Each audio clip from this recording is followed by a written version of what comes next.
Isa sa mga binibili ng mga turista dito na pasalubong nila pag pumupunta dito ng Macau. Ito guys, oh. Ano natin dito sa Dula, mayroon din doon. Yung mga ganyan.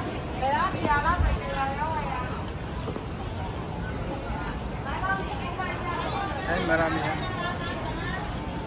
May pre-test pa nga eh.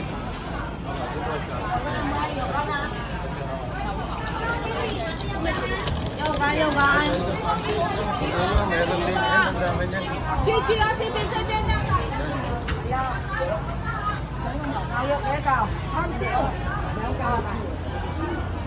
Papakamit nga guys kung nakapunta na kayo dito sa Macau at natikman nyo na yun.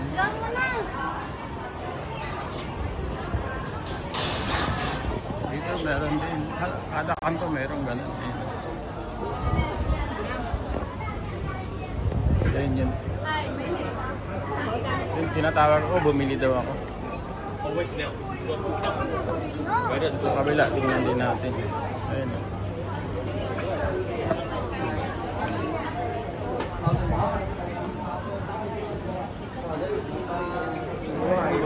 Tingnan natin. Dinikman ko guys, ito yun.